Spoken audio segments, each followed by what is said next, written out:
Senate Democrats for years have warned of the negative side effects of government shutdowns that would largely affect their politics. But as the shutdown drags on, they find themselves in direct opposition of their own projects. There's tremendously twisted irony, Senator Cynthia Loomis from Wyoming said to Fox News Digital. John Feehery of EFB Advocacy, who served as press secretary for a former Republican House Speaker, Dennis J. Hatster, said, "The most unbelievable thing about the shutdown is Democrats hurting their own constituents. Democrats never shut the government down. This is the first time they're overdone this.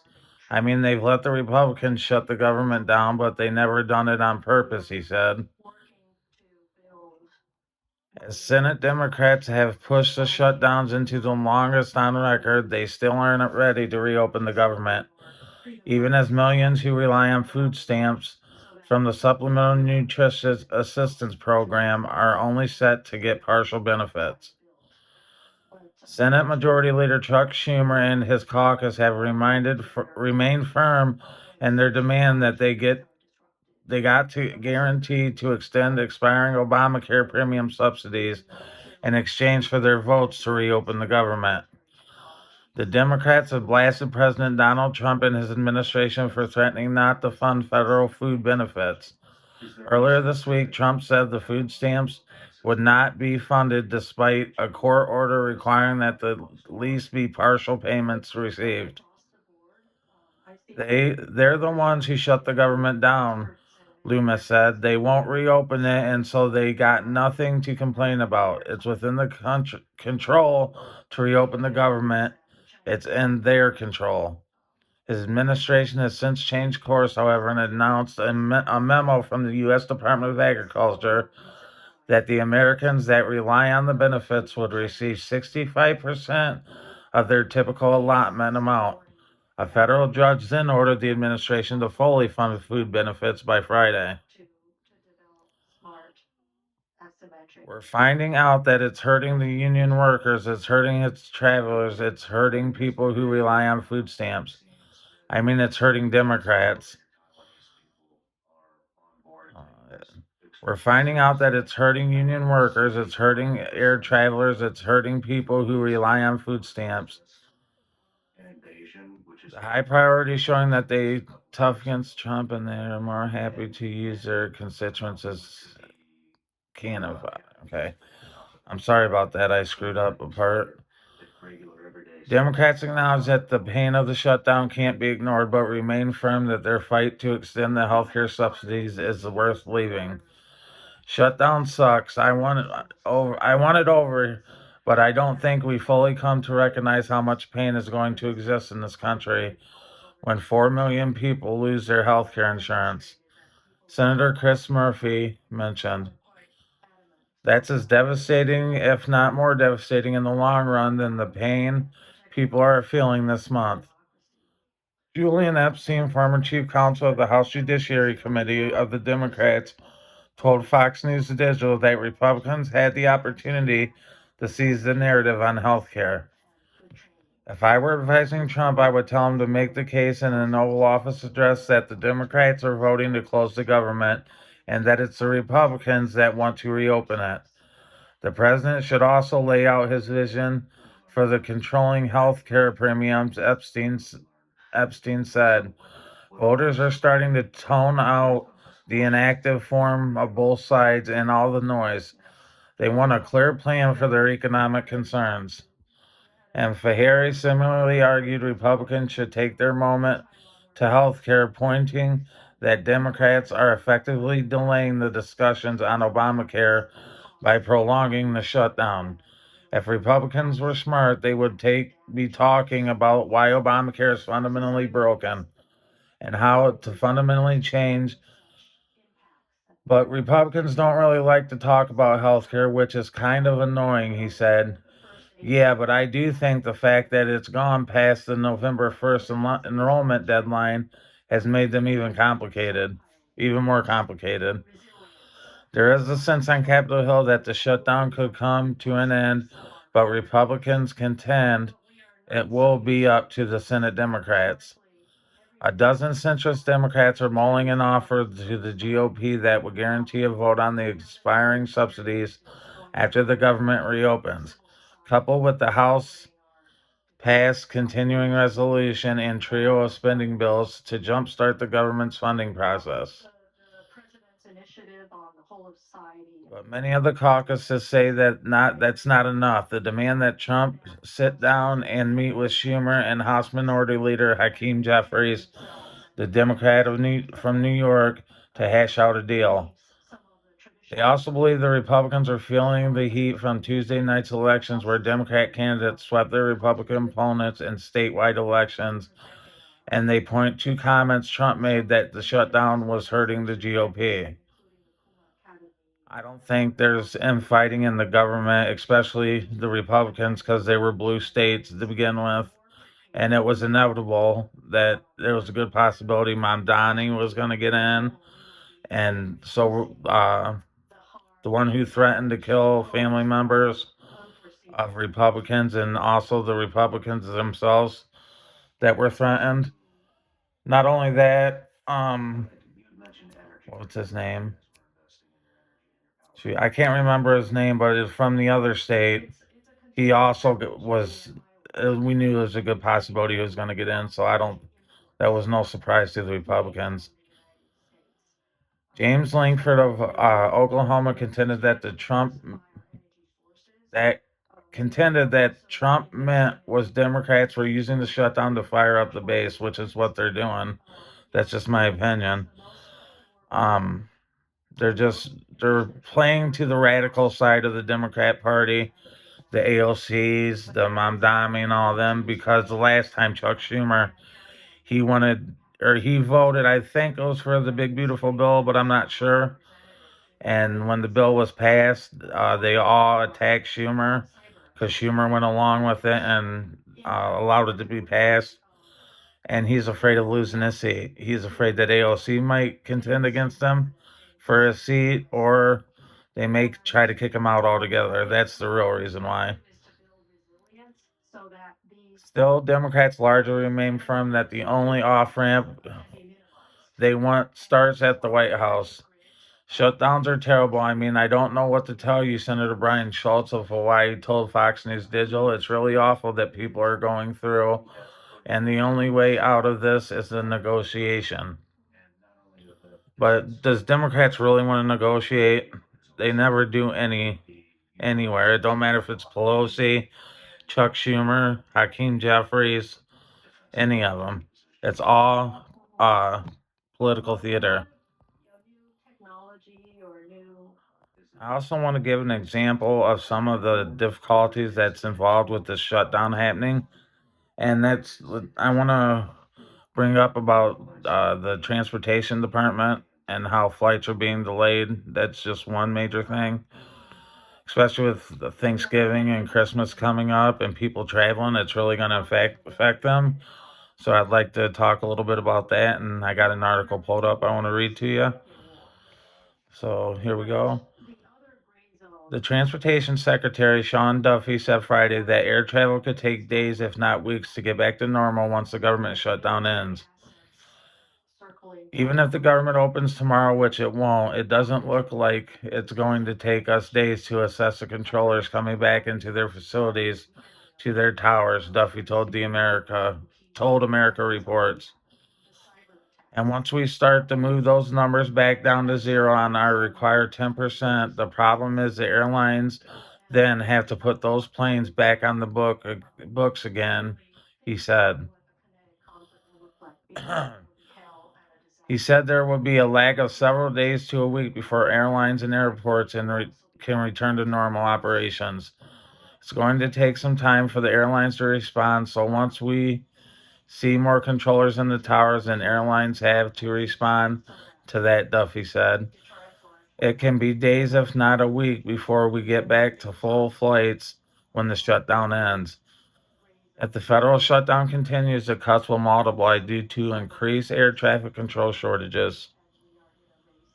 Through the Federal Aviation Administration is already starting to reduce flights to 10% Sean Duffy said Friday up to 20% of the U.S. flights could be slashed within the coming weeks, The Hill reported. With that, you might see 10% would have been a good number because we might go to 15% or 20%, he said. Could it go there? That's possible. There's no plan for that, Duffy said. I assessed the data and how many controllers I have, and I'm just saying we're going to make a decision based on what we see in the airspace to make sure we keep it safe. I hope it goes the other direction. The announcement comes as the government shutdown rolls into its 38th day. I want to finish this off with an overview of everything that I had talked about. Government shutdowns are not just the political disagreements. They are simply news headlines or talking points for elected officials on television. There are events that are interrupted functioning of crucial federal programs. They delay paychecks to workers protect who protect our lives, our land, and our future. They erode both domestic and global trust in the American political system, and most importantly, they affect millions of American families. We're going to explore what a government shutdown actually is, the causes if and who it affects, and why it poses serious risks to our national stability.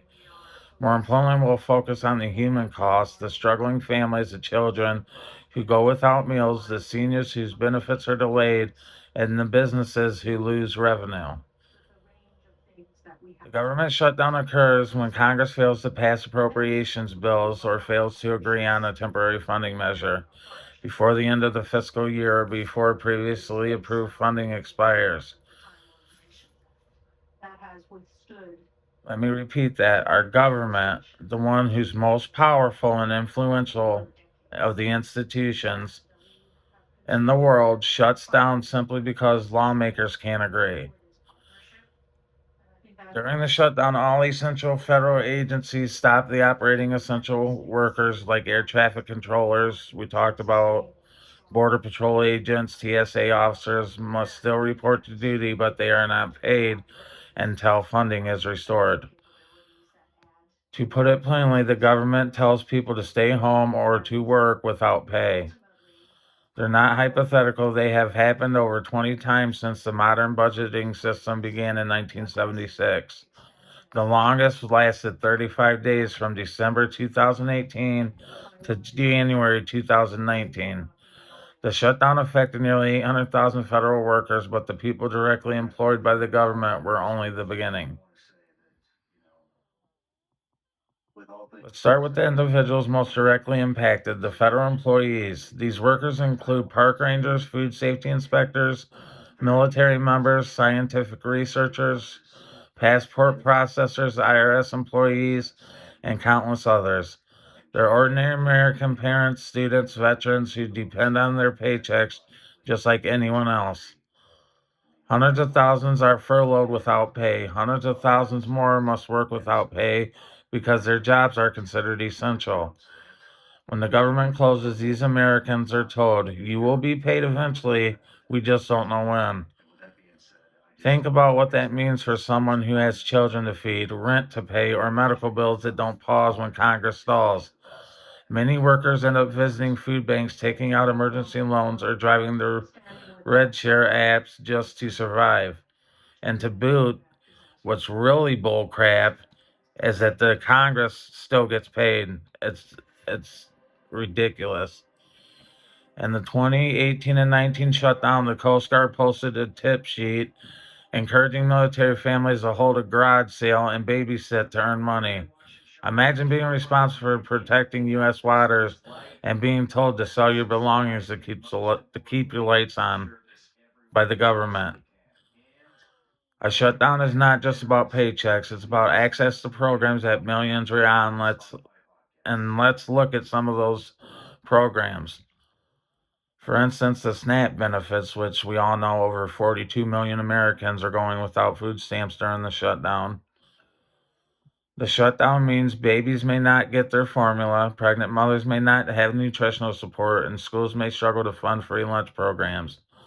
These are not political preferences, these are basic necessities of life, but yet the government won't consider them essential. That's that's why I hate government. The Small Business Administration stops processing new loans during a shutdown. This means entrepreneurs cannot access funding, existing businesses can't expand, and payroll loans and disaster recovery grants are put on hold.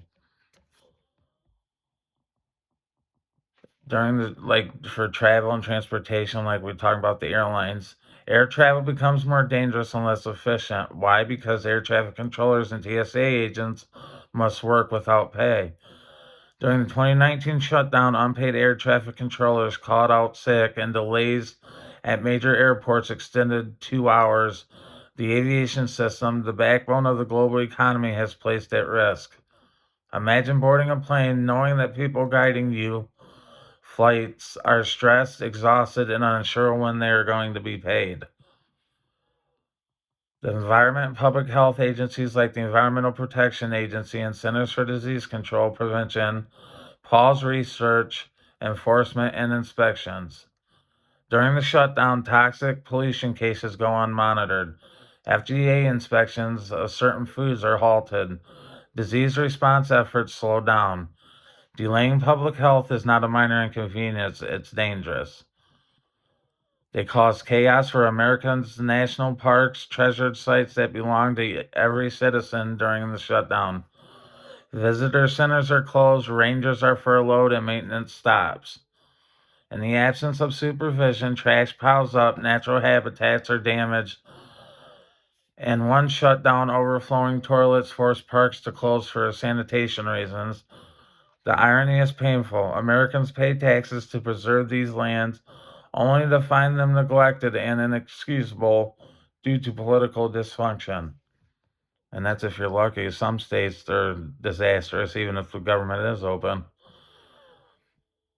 Government shutdowns are not just disruptive, they are expensive. Each shutdown costs the economy billions of dollars. And I think that's what the real goal is. They want the economy to tank because Trump's in office. During the 2019 shutdown, the economy lost an estimated $11 billion, according to the nonpartisan Congressional Budget Office.